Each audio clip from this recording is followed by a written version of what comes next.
अस्सलाम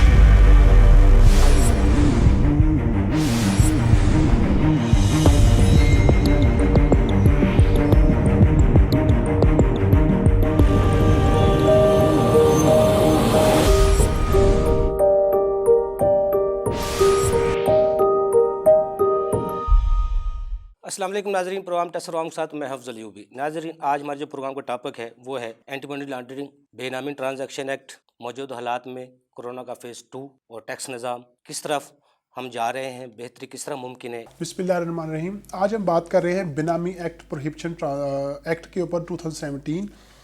सबसे पहले हमारे टैक्स पेयर को ये जानना बहुत ज़रूरी है कि ऐसी ट्रांजैक्शंस जो हमारे नाम पर नहीं होती और हम किसी और के नाम पे परचेज़ करते हैं वो बेनामी ट्रांजैक्शंस कहलाती हैं।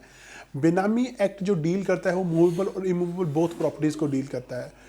इमूवेबल प्रॉपर्टीज़ सबको पता है, हमारे लैंड है, बिल्डिंग्स हैं और हमारे प्लॉट्स वगैरह होते हैं। और मूवेबल प्रॉपर्टीज़ वो होती हैं जिसमें हमारे बैंक्स आ जाते हैं, हमारे अदर डॉक्यूमेंट्स आ जाते हैं, इंस्ट्रूमेंट्स आ जाते हैं, प्राइस बॉन्ड्स आ जाते हैं, जो हम ब्लैक मनी को किसी और नाम पे, किसी और बंदे के नाम पे हम रजिस्टर करवा देते हैं। इसका मेन ऑब्जेक्ट क्या होता है? इसका मेन ऑब्जेक्ट है कि ऐसी ट्रांजैक्शन को वाइट करना जो ब्लैक मनी से परचेज की हो और उसको चेक करना। अब ये क्वेश्चन ये पैदा होता है कि कौन कौन सी ट्रांजैक्शन बेनामी में आ जाती हैं।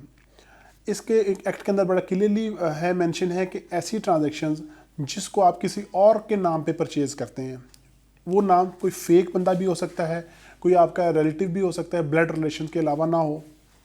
और ऐसी ट्रांजैक्शन जिससे आप जो पकड़ी जाए तो उस पर आप उसको इनकार कर देंगे मेरी ट्रांजैक्शन नहीं है, तो वो बेनामी में आएगी। इसके ऊपर बड़े सख्त कवानीन हो चुके हैं और पाकिस्तान में इसके बड़े सख्ती से इम्प्लीमेंटेशन हो चुका है। डिपार्टमेंट बड़ा सख्त एक्शन ले रहा है इसके ऊपर।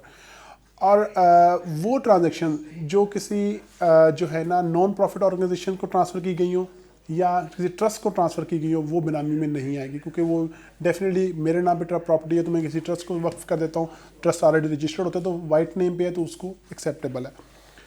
सेकंड हम इसके ऊपर बात करेंगे इसकी पनिशमेंट इसकी बड़ी सख्त है। फर्स्ट ऑफ ऑल तो ये है कि उस जो आपको 7 साल तक इम्प्रेजमेंट हो सकती है।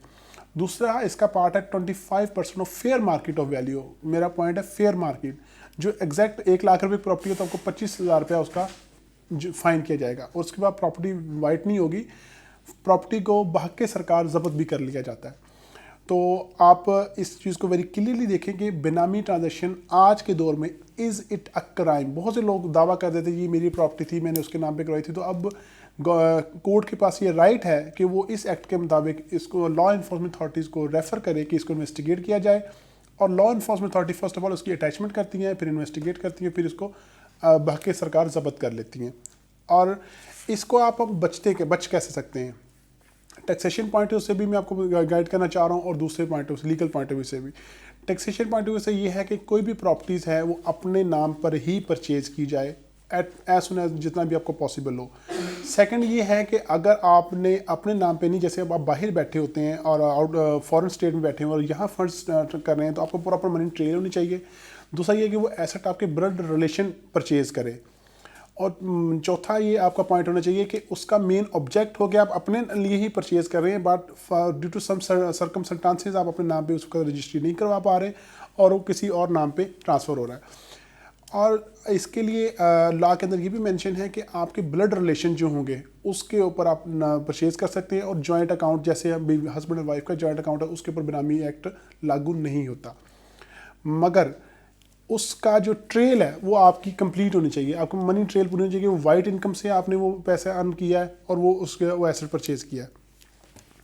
इसके साथ मज़ीद हम इसको देखते हैं कि आपकी जो है ना इसके कौन कौन से इफ़ेक्ट्स हैं और कौन कौन सी ऐसी चीज़ें हैं जिस पे हम इसको पकड़ सकते हैं। Thank you.